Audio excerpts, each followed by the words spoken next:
Hello everyone. This is Nationalism in India, class 10th history. In second part of nationalism in India, we have completed till non-cooperation movement and Chora Chori incident in first part, and today we are going to continue with the second part towards civil disobedience movement. Now, after Chora Chori incident, when Gandhiji realized that that non-cooperation movement is somewhere diverting into the violence, so he decided to withdraw this movement. And on February 1922, Gandhiji withdraw this non-cooperation movement.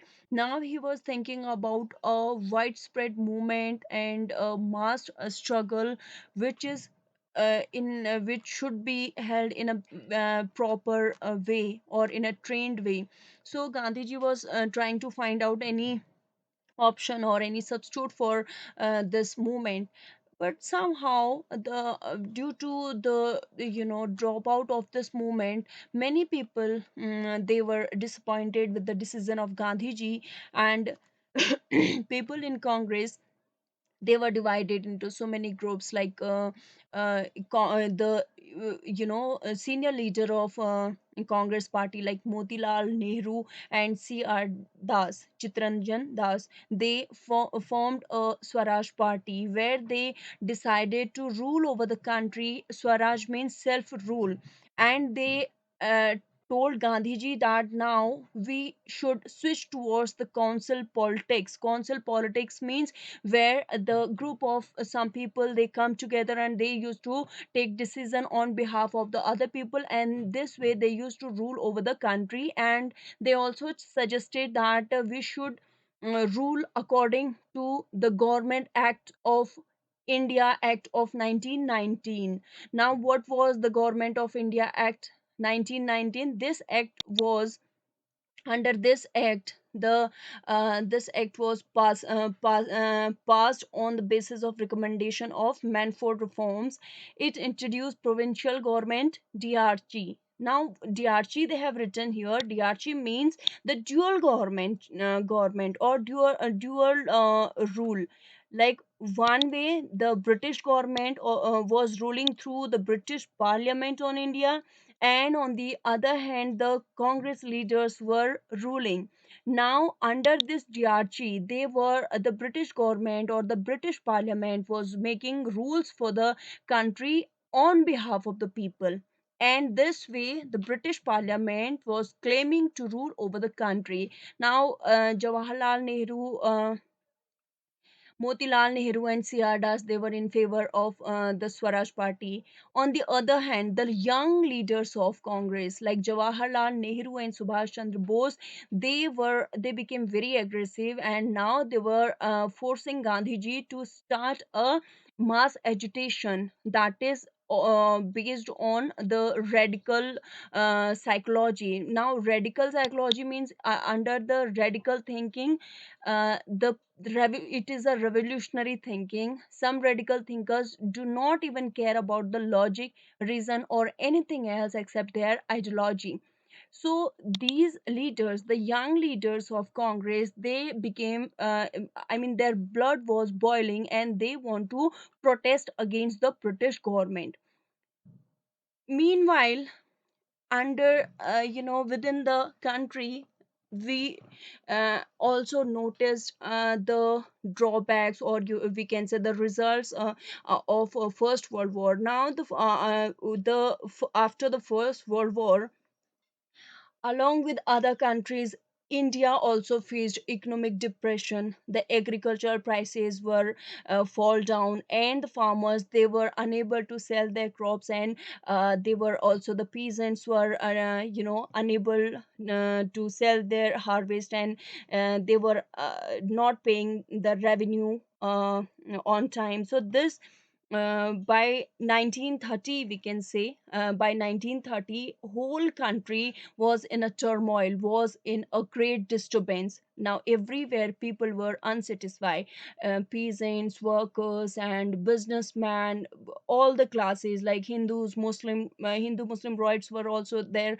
So this way the whole country, whole India was facing different type of situations. In between this, now British government or the British uh, parliament got an opportunity to to reorganize everything in India. That is why they sent Sir John Simon to India in 1928. Here he started framing a statutory commission. Now, what is statutory commission? Under this commission, they started looking after the constitutional matters in India. Like earlier we were reading about Swaraj or self rule in India. So this commission was looking after the affair or the problems in India. Now, what was the main problem? Like this statutory commission was a body which is authorized by the British government. Uh, all the members in this committee were British. None of the Indians were involved in this committee. So when Sir John came here, he came in India. This commission was also known as Simon Commission. People greeted him with the slogan, "Go back, Simon." So this was a bad news for British government. And after that, the Congress and Muslim League, Indian National Congress and Muslim League, they both came together and they demonstrated against the British government. Now we can see here is a meeting of Congress leaders at Allahabad in 1931. In this, apart from Mahatma Gandhi, we can see Sardar Vallabhbhai Patel, Jawaharlal Nehru, and Subhash Chandra Bose. See this picture. He is Subhash Chandra Bose, Mahatma Gandhi, Sardar Patel, and Jawaharlal Nehru. Okay. Now the demonstration were taking place everywhere. So Gandhi ji, Lord Irwin, he announced a roundtable conference in London, but Gandhiji refused to attend this conference because he want to make some demands to fulfill by the British government. Now, what was the main proposal under this roundtable conference? The Arvin, Lord Arvin was giving us the proposal of dominion status. Dominion status means like we have seen in UK and other foreign countries, which where the dominant country is going to look after the affairs of that country, and they'll be following the rules of that particular country. So in that case, we would be ruled by the British government, and the British government will be taking all the decision on behalf of the people. Dominion means they are going to dominate us, and we will not be free, like we will govern by the British government. Now here they have given you one detail of a roundtable conference. The first roundtable conference took place on 12 November 1930 to 19 January 1931, where Indian National Congress did not took part. The second roundtable conference was held in London from 7 September to 1931 to 1st December 1931, with the participation of Gandhi and the Indian National Congress. So, in second roundtable conference, Gandhiji took part in this conference, and the third roundtable conference, it took place on 17 November 1932 to 24 December 1932. It was not attended by the Indian National Congress and Gandhi. So first and third roundtable conference was not attended, but the second roundtable conference was attended. Now Gandhiji discussed over 11 demands in this roundtable conference, in the second roundtable conference. See, when Lord Arvin, he he proposed Gandhiji to, or Indian National, to attend the first roundtable conference. That time Jawaharlal Nehru and Subhash Chandra Bose, they opposed this, and they told Gandhiji that we should not attend that conference. Rather, in the Congress session, which took place on December 1929 in Lahore, Congress passed the bill of Purna Swaraj, means full independence. So these young leaders of Congress, they started taking the bold decision, and they told people to celebrate the Independence Day on 26 January 1930. They celebrated this Independence Day, but as we all know, Gandhiji was not in favor of this Independence Day, and the whole country was in a great turmoil. So people, they could not attend this, and it was not a very interesting or very attracting agitation for them. So it was a big failure of Jawaharlal Nehru and Subhash Chandra Bose. Now, Gandhiji was very worried about his image, because when he signed the when he attended the second roundtable conference, there he gave 11 demands to Lord Irwin. Now, these 11 demands were: first was prohibit intoxicants and liquor, change the exchange ratio between the rupee and the sterling, reduce the rate of land revenue, abolition of salt tax, reduce the military expenditure, reduce expenditure on civil administration, impose custom duty on foreign clothes, accept the postal reservation bill, abolish the CID department, release all political prisoners, issue license of firearms to citizens for self protection. Now, in this point, where they have written release all political prisoners, now who were the political prisoners? The political prisoners were Bhagat Singh, Rajguru, and uh, uh, Bhagat Singh, Rajguru, and they were the political prisoners who decide who throw bomb on the parliament, legislature, we can say, and they also killed that one of this British officers there. Okay, so in this, these three leaders, like Bhagat Singh and all, the under this demand, the Arvin, he denied this demand. He did not accept the release of all political prisoner, except Bhagat Singh, Rajguru, and uh, I just missed one name there. So there were three political prisoners. Now, he did not accept, and they were being hanged.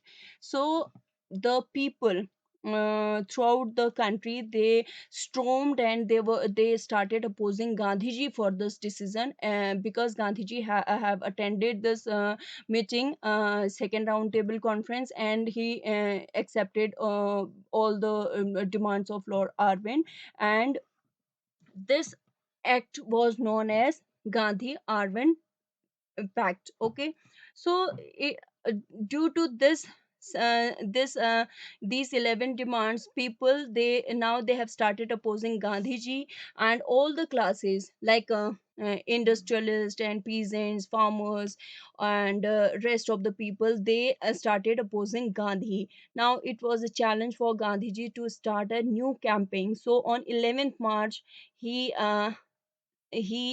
told Arvin, if he will not accept all the demands, then he is going to start a agitation against the British government. So in between this, before signing that that contract by Lord Arvin, he started Salt March. Now the Salt March was started by Gandhiji on 12 March to 6 April 1930. uh, Mahatma Gandhi, along with his followers, marched from Sabarmati Ashram to Dandi in Narosi district, Ahmedabad, on the sea coast, and broke the salt law by making salt on April 1930. So this way he went with his volunteers and he started manufacturing salt by his own by boiling the seawater. And this way Gandhiji began the civil disobedience movement. Now under the civil disobedience movement, which was started by Gandhiji in March 1930, where he addressed the people of nation to start this uh, movement. Okay, now what was the main motto of this movement? Under non-cooperation movement, people were just refusing to cooperate with the British government. But under the civil disobedience movement, people not only refused to cooperate with British government, but they were also breaking the colonial laws. So this was the special feature of this civil disobedience movement. Now see, again this movement was also different for everyone.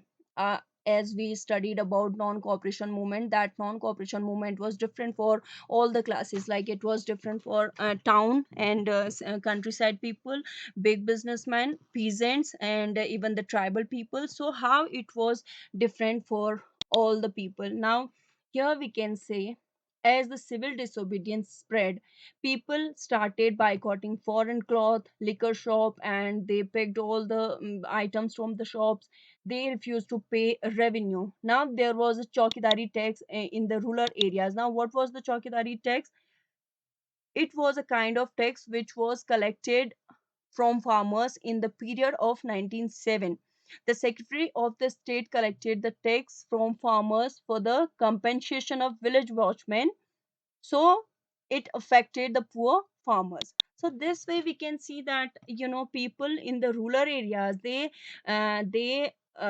refuse to pay the chowkidari taxes, and even they also uh, resigned from the village offices, and they also violated the forest law. Now forest law, tribal people, okay, we as we have studied earlier, the tribal people, they have started violating forest law. Forest law means they were not allowed to go in the reserve forest and collect wood and graze cattle in those areas. So these people, they have started violating the forest law. Now the civil disobedience movement was started by Gandhiji, and now it was getting popularity. In between that, Abdul Ghaffar Khan, now he was also known as Frontier Gandhi. His name, he was nicknamed as Frontier Gandhi in British India. Being a close friend of Gandhi, Abdul Ghaffar Khan himself and emerged as an admired leader of uh, resurgent nation in his own rights. Now he why he was known as Frontier Gandhi? Because he belongs to Northwestern Frontier Province. That is why he was called uh, the Frontier Gandhi, and or he was also known as Muslim Gandhi. Somewhere people they had also address him as Muslim Gandhi. Okay, now he was arrested because he was leading so many movements of Gandhiji. He was arrested in April 1930, and after when the angry crowds were demonstrating in the street of Peshawar. So this time the industrial workers in Solapur, they attacked police post. Okay, and in the many places peaceful satyagrahis were also attacked. We can see that the satyagrahis were also attacking the police post and all, and the British government was also attacking the satyagrahis, and about 1 lakh people were arrested by the British government. Mahatma Gandhi, again, he decided to call off the movement because it was becoming violent. How? Because the Solapur workers, they attacked police post. Okay, so Gandhi just thought to call off this movement, and he signed a pact with Arvind on 5th March 1931. Here we say that after that repression, Gandhiji, he joined the round table conference, and after attending the second round table conference by Gandhiji, people in India now they started opposing Gandhiji. Now wherever Gandhi used to go, people used to shout the slogan "Go back Gandhi," because uh, uh, uh, for people Bhagat Singh was innocent, and if Gandhi would have tried his best, then he could save Bhagat Singh and other leaders. They were very young. At the age of 23 only, they were hanged by the British government. So we can say that this was the time when Gandhi was busy with Arvind in London, and Ghaffar Khan and Jawaharlal Nehru, they both were arrested by the government. In between this, people somewhere they lost the momentum, and they lost the continuity and leadership quality of the movement, and people they switched towards some other areas, and they didn't participated in this movement. Now how participants saw this movement, this movement was different for all, like rich peasants and communities, like the patidars of Gujarat and the Jats of Uttar Pradesh. They, these people, they were rich peasants, we can say. So they, their, the prices were falling down. Somewhere they want to gain the income. They want to earn some cash money. That is why they supported this movement, the civil disobedience movement, just to get benefit. Okay. Now, the fight for Swaraj was struggle against high revenues for the peasants.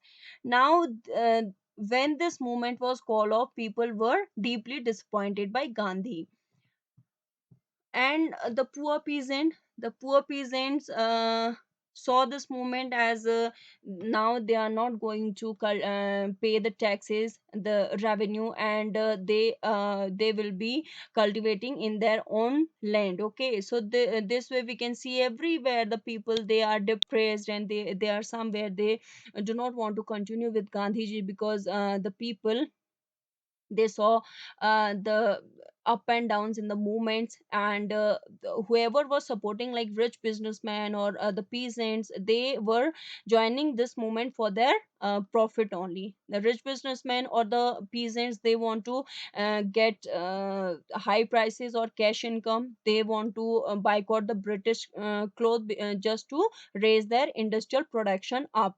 Now the unwilling support of people, the people, especially the peasants, they organized the no rent campaign, which were organized by the poor peasantry, as the landlords imposed high rents over the lands which had been rented by the peasants.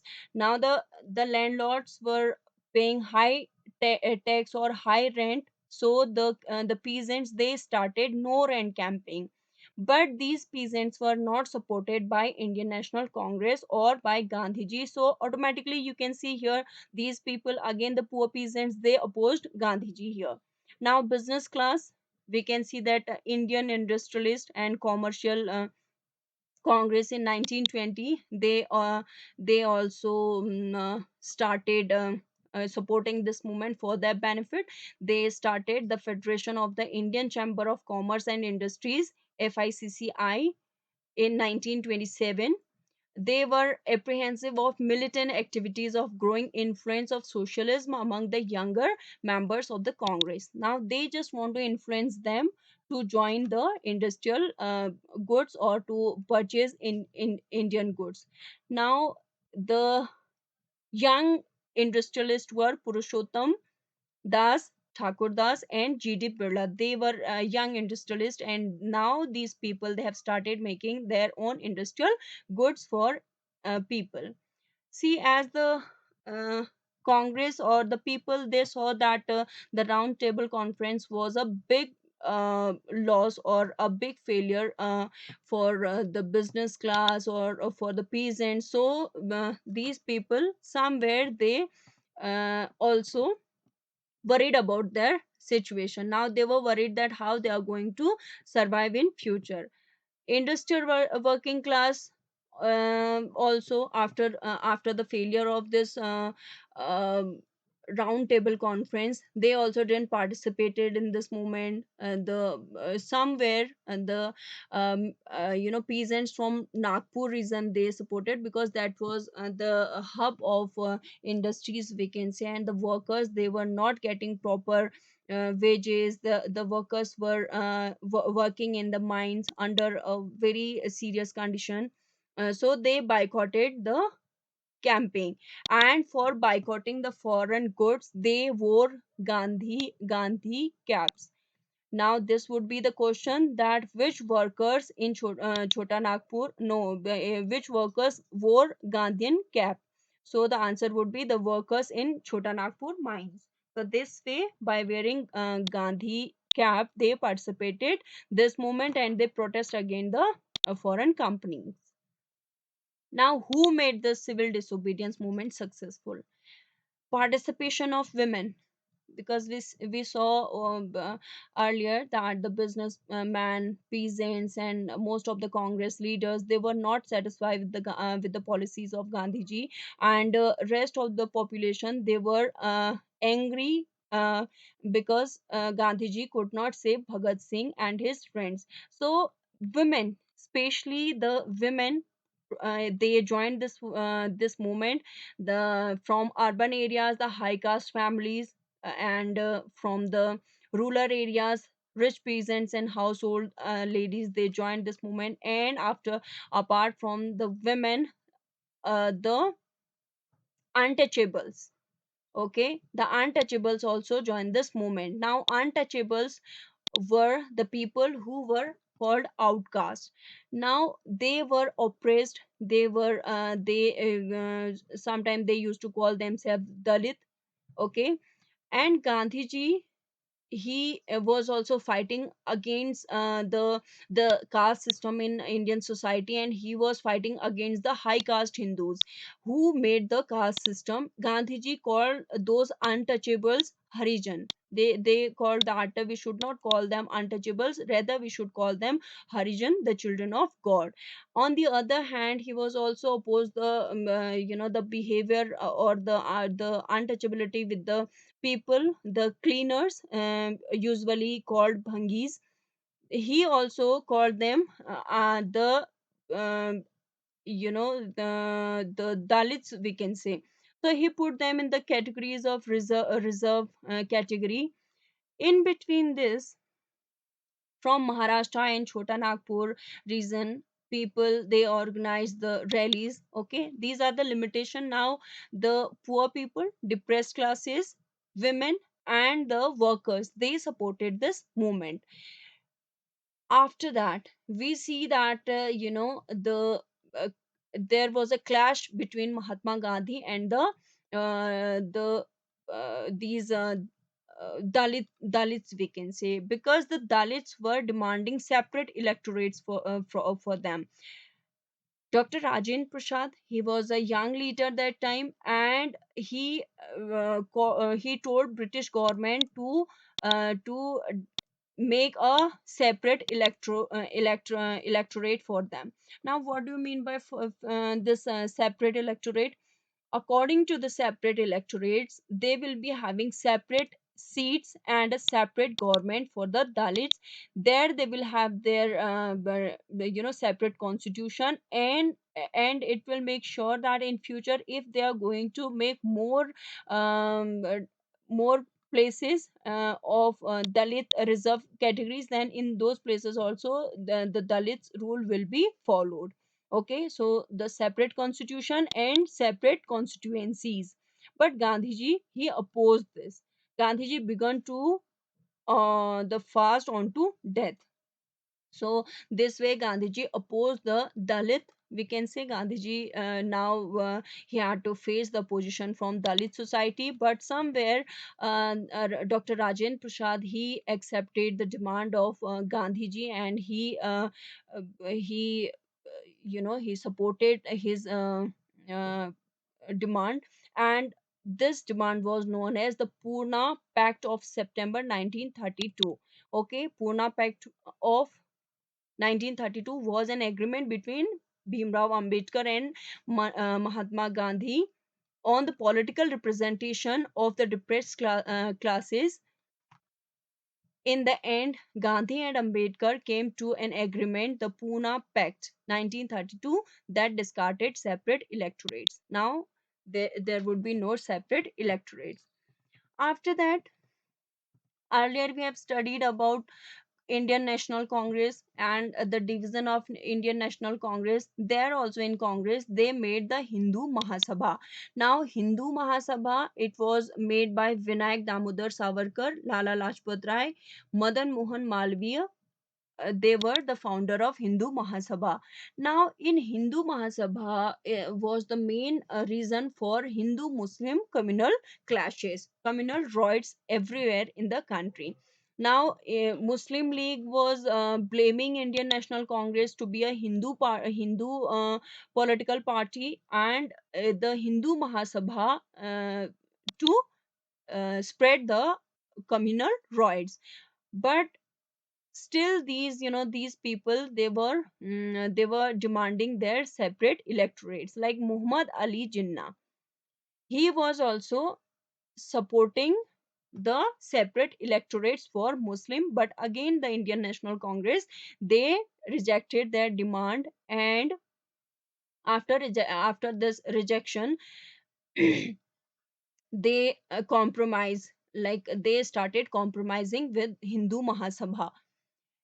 It's a very it was a controversy. Now the Muslim League, they demanded separate electorates, which was denied by the Congress. But later they demanded for the separate country.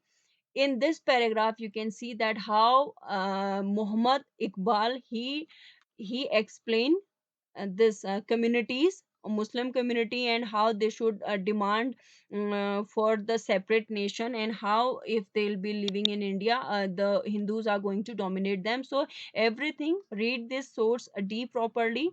You will get what he want to exactly represent through the concept, and how they demanded for the for Pakistan.